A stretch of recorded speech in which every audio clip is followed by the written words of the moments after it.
Hi, everyone. Welcome to another episode of Socratic Satsang. Our topic for today is good versus nice. This is a dichotomy that's been discussed across the board for a long time. Let's just dive straight into it. Our first speaker today is Kirsten Everson Nair.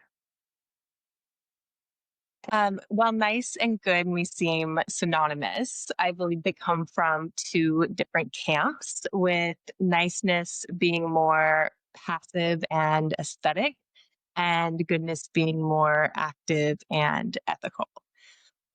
Being nice is about maintaining pleasantness. It functions in the realm of social approval. It's how we signal to others that we are safe, agreeable, and cooperative. It serves to minimize friction. Being good, on the other hand, is about moral integrity. Goodness is not concerned with appearances, but rooted in truth, justice, and pureness of heart. It asks what is right rather than what is comfortable. So niceness seeks to avoid offense, whereas goodness seeks to uphold truth, even when truth offends. So, what came to mind for me with this topic is peacekeepers versus peacemakers.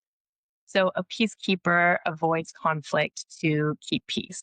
The goal is outward calm, kind of maintaining harmony and preventing tension. It's keeping peace on the surface, even if it's suppressing what's real underneath. And this is effective for a time. It can provide a sense of harmony and ease, but doesn't bring real healing. Martin Luther King Jr. referred to this as negative peace. So the absence of tension rather than the presence of justice. And that's what I see peacekeeping to be. It's kind of quiet, but it's not transformative. A peacemaker, by contrast, faces conflict with honesty and courage. They don't seek confrontation for its own sake, but they're not afraid. They're not afraid of it if it leads to truth. They understand that real peace is not kept, but built, and that sometimes you have to walk through fire for reconciliation. So if peacekeeping is about comfort, peacemaking is about truth. One avoids the storm and the other walks right through it. So I'm going to rag on myself and rave on my husband here for a moment. I wanted to dive into this topic because, quite honestly, it's comfortable for me to be a nice, non-confrontational peacekeeper. It's always been easy for me to sense tension in a room and smooth it out as quickly as possible, whether that's through soothing, joking, explaining away, or making excuses, kind of whatever was needed to keep things calm. And I came to see this as emotional maturity. And then I married a peacemaker, a good man, someone who doesn't fear confrontation, who speaks truth even when it shakes the room. And at first, this rattled my nervous system. I would often mistake his directness for rudeness or lack of compassion. When he raised hard questions or challenged things that I wanted to gloss over, I thought I was the regulated one and he was overreacting. But over time, I began to see it differently, that he wasn't trying to break peace. He just refused to settle for a false one. And in our case, autism adds another layer. And while I prefer that he speaks to this, what I've observed is that when something isn't right, he feels it intensely, almost as if his body rejects dishonesty, even in subtle forms. And at first, that intensity was hard for me to understand, and it created conflict. There were times where I would literally say or think, just be nice. um, but I eventually realized those conflicts were often moments of moral clarity crashing into my habit of smoothing things over. Where he was protecting truth, I would kind of just be protecting calm, trying to keep the peace while he was out to kind of make real peace. And that realization humbled me deeply, because I saw this integrity in this kind of peace. It wasn't performative, and in fact, it's costly. He wouldn't accept social approval at the cost of his integrity. It required courage, honesty, and a love strong enough to hold discomfort until it transformed. And so now I see what I once called regulated as sometimes just avoidance. And what I saw as dysregulated was more truth in action. So, with all that to say, in my experience, I've come to see that niceness is often the avoidance of conflict to keep the peace, and goodness engages conflict to create real peace. So, I'm eager to dive in and hear everyone's thoughts. Thank you. Thank you, Kirsten. Wifey, you always win me over with your niceness. Okay, good versus nice. In Jack Nicholson's words, you can't handle the truth. History shows that truth tellers are often punished. Socrates is a case in point. Being good comes at a price. It's easy to dislike or find fault with somebody who speaks the unpleasant truth. But good people are necessary because in the real world, there are always people around who are willing to take kindness for weakness, exploit situations, push boundaries, blur lines, and make the most of a situation out of sheer greed or just lust for power. A good person is a person with high integrity and a person who's very clear in their mind about boundaries. Good people, though unpopular, are necessary part of life. But can you imagine a world with no niceness? That's going to be really, really hard. I've learned from my wife that being nice can open quite a few doors and can go a long way. That's a lot easier than kicking them down. And being nice, a kind word can help heal a broken situation, a broken spirit. So, in conclusion, I'd like to say that being good and being nice shouldn't be versus one another. They should go hand in hand. They're both necessary, they both have their place, and they both have to be exercised actively. Thank you. Who'd like to go next? Drake. Thank you. And just going off what Vin had said there, I agree with that, you should have both parts of that, good and nice. Nice on its own, if you're nice all the time, that's when you have the issues. But I think if you're being good, most of the time, you're going to be nice at the same time. It's only sometimes when you start to go too far in being nice and in the superficial kind of way, where it's just to keep things calm, like Kirsten was saying, you're just keeping that surface calm there, but you're not getting to the heart of the issue, and you're um, letting it take you away from your moral base sometimes, just in the effort to be nice and not to create those waves. So at those times, I think it's important to personally try and stay on the good side with your personal beliefs and morals, and not worry about all the social niceties that come along with having to be nice for every individual situation. Because if you do that, you'll be in conflict anyway, because you'll be nice to a certain person in one sense and nice to someone else who might be totally opposite of that. And I mean, sooner or later, these things are going to conflict. You're going to have to deal with them, and it'll cause more issues for you. So be true to yourself and being good, and following that as your principle, and being nice when you can, when it works together with being good, I think is a good approach to it. I'll just leave it there, and we can come back to more later. Thank you, Drake. Denny's over to you. Thanks, Vin.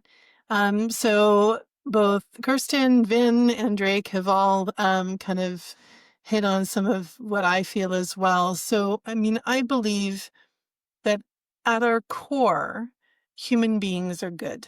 We're capable of love, compassion, and an authentic concern, not only for the well-being of others, but for ourselves. And big fan of Marcus Aurelius, so I was looking up some quotes and some things he's written. And he wrote, "The fruit of this life is good character and acts for the common good." So true goodness then is not about appearance or approval, but it's about integrity. And I think Kirsten mentioned that, and Vin as well, that the alignment between our values, intentions, and actions is what's most important. So, when I think of contrasting good and nice, being nice, on the other hand, often exists at the surface level. It can be a form of social conditioning, a way to maintain harmony, avoid discomfort, and protect ourselves from fully being seen. And that doesn't make someone a bad person, though. Sometimes that being nice is simply a conscious choice to preserve peace in any given moment, as we've already talked about. But perception can complicate things, I find. What one person sees as kindness, another might perceive as insincerity or avoidance. I can be perfectly polite in a situation where I actually am feeling quite disconnected inside, but I'll still be nice and polite. Yet that doesn't alter my underlying character. I still consider myself a good person. And, things like in genuine friendships, goodness may actually require us to be direct, as Vin had mentioned. So to speak those uncomfortable truths or set boundaries out of care, not cruelty. And I can say that I appreciate that, certainly in my friendships. Not so easy to hear sometimes when you hear that tough love, if you will. But perhaps that's actually the real distinction, that niceness seeks acceptance while goodness seeks authenticity. And niceness pleases, but goodness serves. And goodness, though always not perceived as kind, remains rooted in that love and integrity and honesty, qualities that define who we truly are beneath the surface. So, Thank you, Denise. That was beautiful. Kevin, over to you, followed by Tulip. Good can be confused with nice. I remember telling people in one instance that, I think we want our children to be good people, but somebody interpreted that as nice and said, I don't want, I'm a good person and I'm a nice person, but there was a negative connotation to that. I wanted to explain, but I let other people talk, and then I said, it's not worth bringing it up, but I'm glad the topic is here. I remember the first time I ran into Vin at one of these men's support group meetings, and he was going on, well, clearly Kevin is successful. And I put out an objection saying, that's not really true. And he said, Kevin, fuck off. You're not fooling anyone, and false humility, that's not going to go. We want the truth in men's support group. So at that time I said, now there's a guy who could be a good friend, because he's not going to stand for Kevin's BS and he'll tell the truth. And I've been right. So I like that. One of the things about being nice, though, I remember my wife, when she was trying on some clothes and she came out of the change room, said, Kevin, do I look fat in this? And no, the self-preservation came to my mind first. But secondly, I said, well, I explained to Karen that is really an unfair question, because there's no real good answer for a guy, especially sitting outside of a change room with a bunch of clerks milling about and other customers. So I said, look, honestly, the wide stripes around your midsection that you're a little bit sensitive about, it's not helping. But, if you went with vertical stripes maybe and thinner, it might work better. But, again, please don't ask me that question again. We'll talk about this later. And to her credit, she has never asked me that question ever again. And so peace is in the valley. Okay. That's all I got. Thanks. Thank you, Kevin. I remember Kirsten once asked me if she looks fat in a dress, but I don't remember anything after that. I woke up 3 days later. Tulip, over to you. Is that even possible? So I believe good and nice both are subjective. It depends on who is on the receiving end. Something similar to what Denise said about perception. I think it's also cultural because, in some cultures where people are force fed, that's a nice thing, and in another culture you're like, these guys are crazy. I've said no, and they don't just get it. Sometimes I believe we got to be not nice because someone else has crossed the line. So, you just got to do what to protect yourself, right? You got to, and I also think that good is subjective. I also think nice probably is being kind. That's what I assume nice would be. So these are a few like candid points about nice versus good. Thank you. Yes, Kirsten. Yes, go ahead. I was actually thinking about maybe the nuances between nice and kind.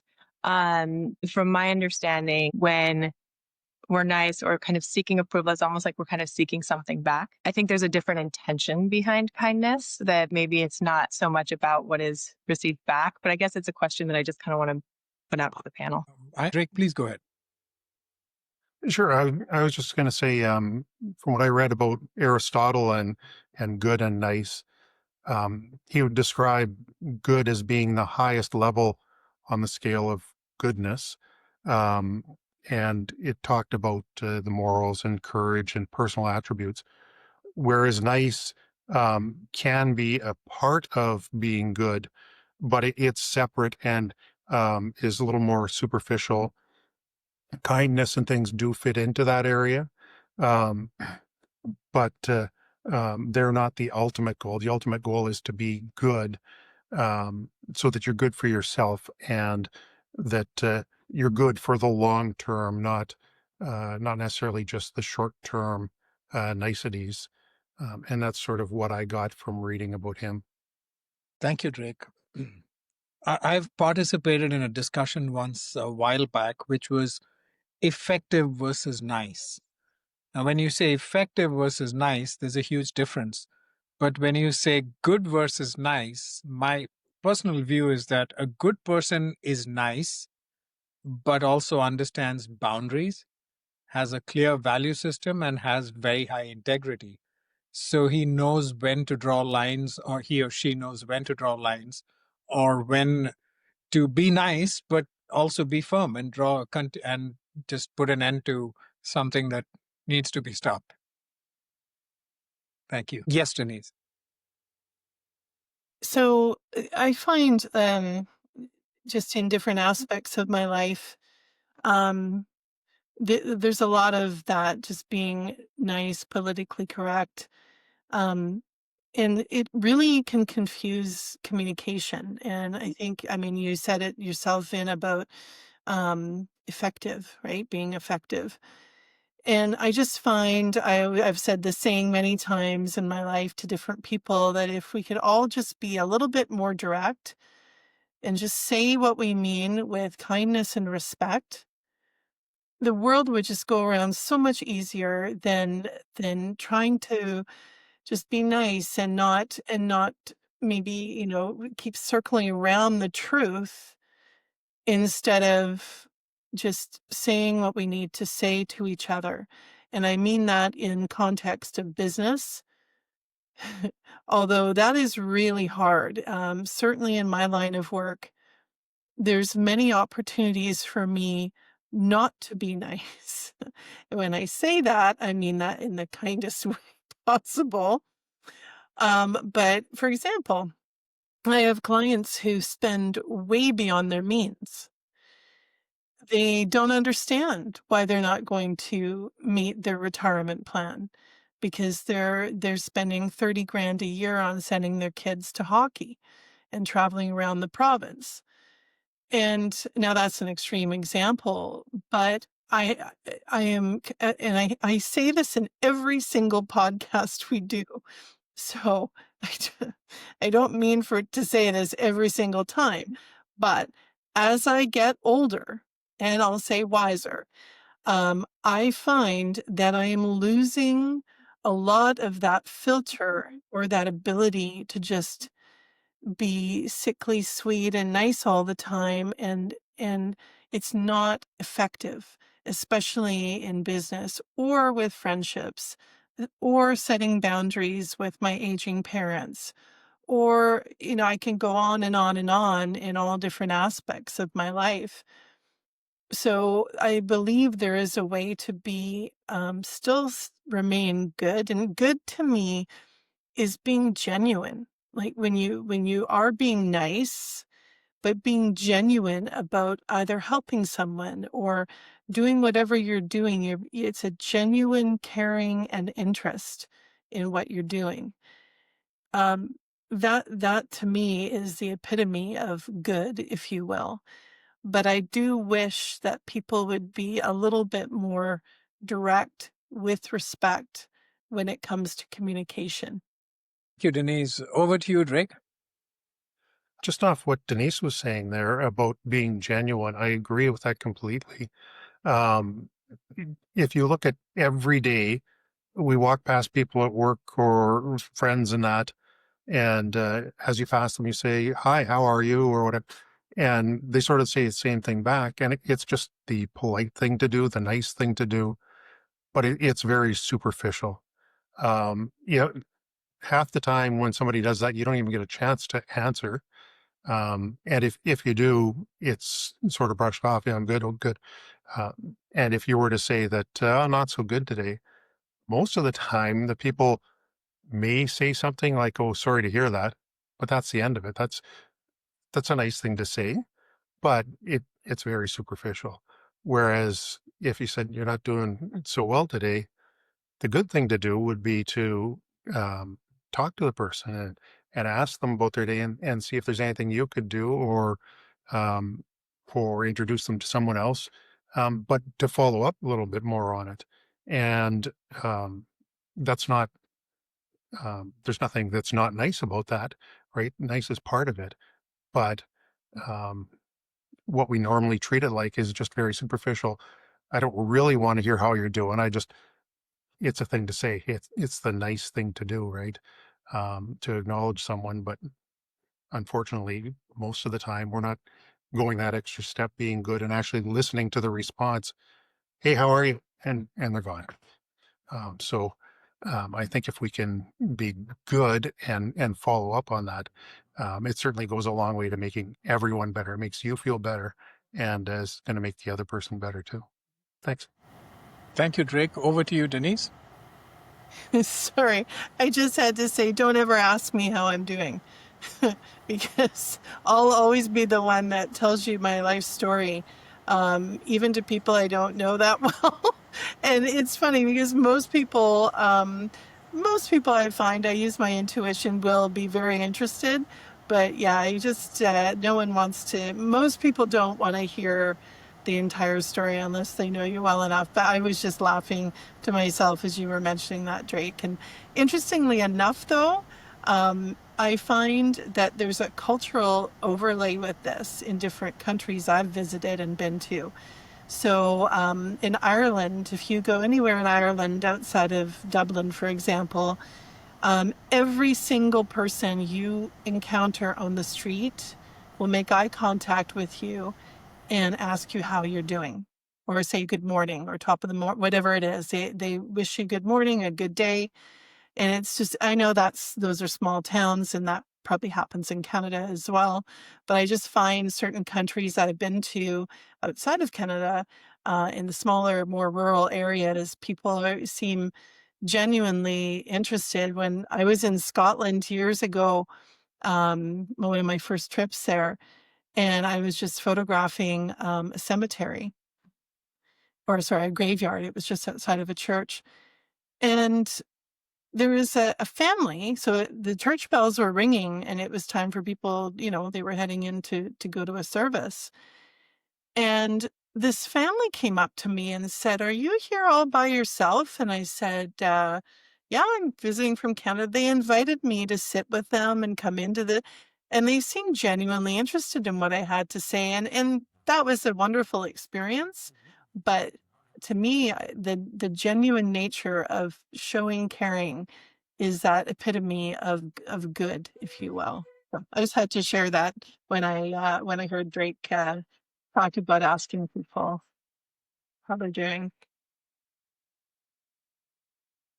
Thank you, Denise.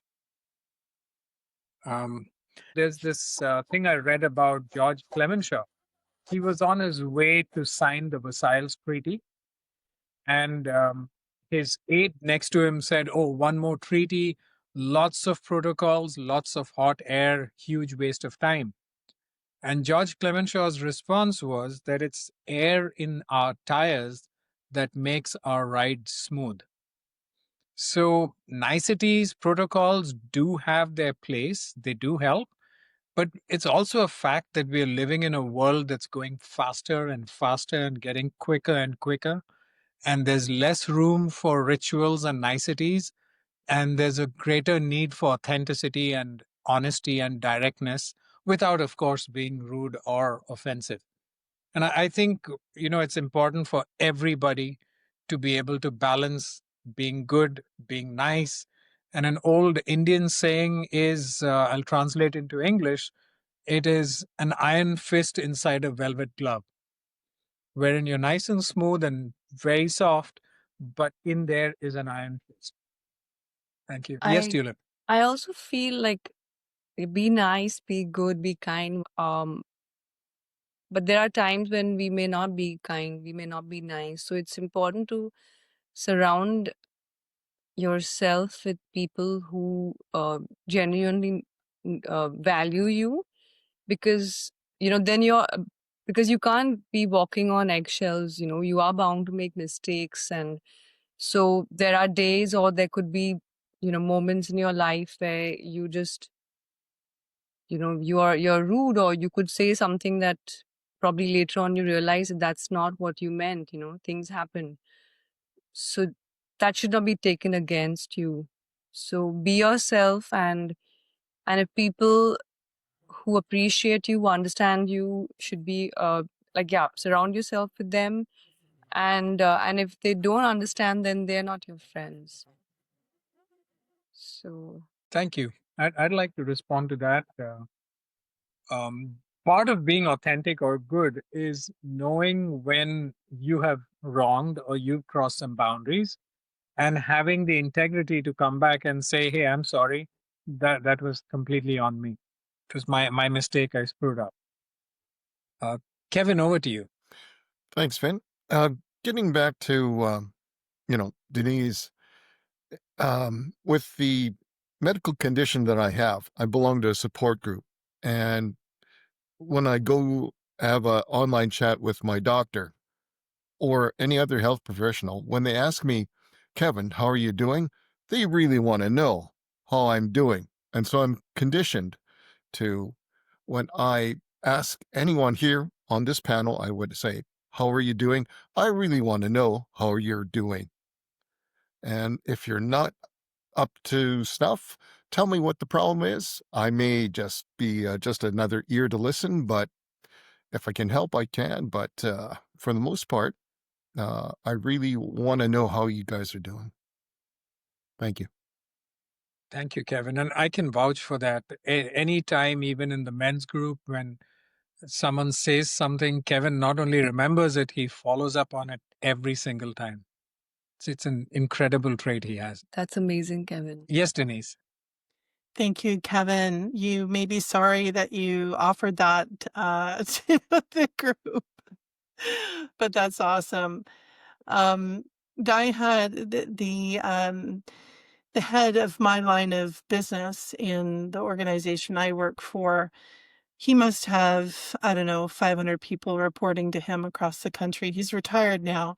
But every time we had a conference, he would remember, um, obviously, he would remember my name. He would remember I have an autistic daughter.